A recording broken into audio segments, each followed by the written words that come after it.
Korea's economy is seeing a massive boost, driven largely by a historic boom in the technology sector. Not only have information and communication technology exports reached an all-time high, but this semiconductor supercycle is also helping to rapidly improve the government's fiscal health. Joining me in the studio to break down these numbers and the broader implications is our business and economy correspondent, Kim Do-yeon. Welcome, Do-yeon. Good to be here. So, Do-yeon, let's start with the export data. April was a milestone month for the tech sector. Tell us about the latest export data. That's right. ICT exports logged its highest growth rate in history last month. Now, export volume reached $42.71 billion, which is a 125.9% surge compared to the same month last year. This marks the first time ICT exports have surpassed the $40 billion mark for 2 consecutive months. The semiconductor sector is doing the heavy lifting, skyrocketing 173.3% on year. The global tech industry is racing to build artificial intelligence infrastructure, creating a severe bottleneck for high-performance memory chips. Here is what one industry expert had to say about this momentum. The reason the ICT exports are hitting all-time highs right now is the supply shortage in memory chip exports, which is driving prices incredibly high. Because of this, it's very likely we will break records again next month. And we're already seeing this spill over into the computer and peripheral devices sector, which saw a staggering 430% export increase, heavily influenced by the AI-driven demand for solid-state drives.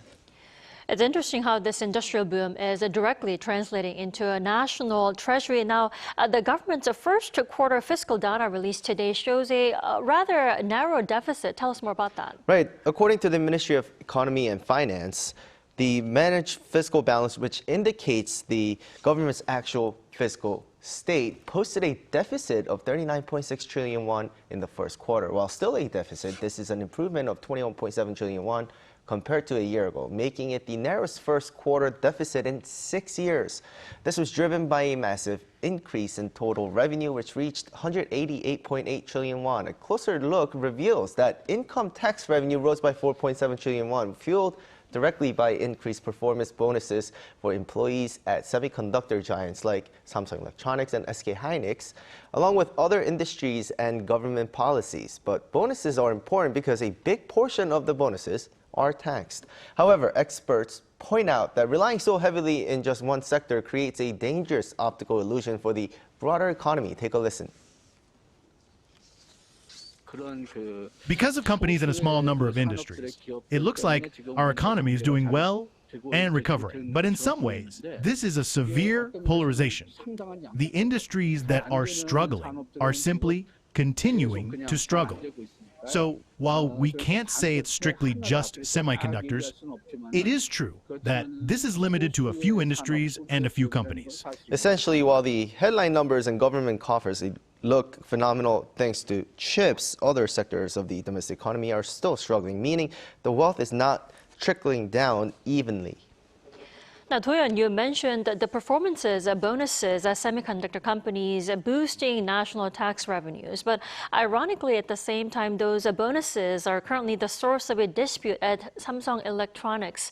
What is the latest on that conflict? Right, the situation at Samsung Electronics is reaching a critical point as the gap between labor and management remains wide. The union is specifically demanding that the company institutionalizes a fixed performance bonus of 15% of its operating profit for the semiconductor division.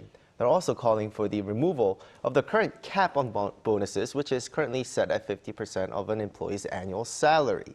Management, however, is standing firm on maintaining its existing incentive system based on economic value added, though it has proposed additional special rewards for the semiconductor unit.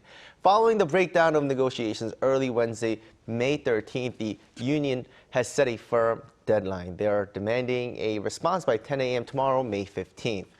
If these conditions are not met, the union plans to launch a general strike from May 21st to June 7th. The government has been closely watching the situation because, as we saw, it directly affects the nation's fiscal policy. Deputy Prime Minister for Economy and Finance Koo Yoon-chul warned today that a strike would pose a significant risk to the country's overall growth and exports, urging a swift principled resolution. Well, we'll have to see how the management and the union will how they will navigate this standoff. But Do-yeon, thank you for the analysis. Well, thank you for having me.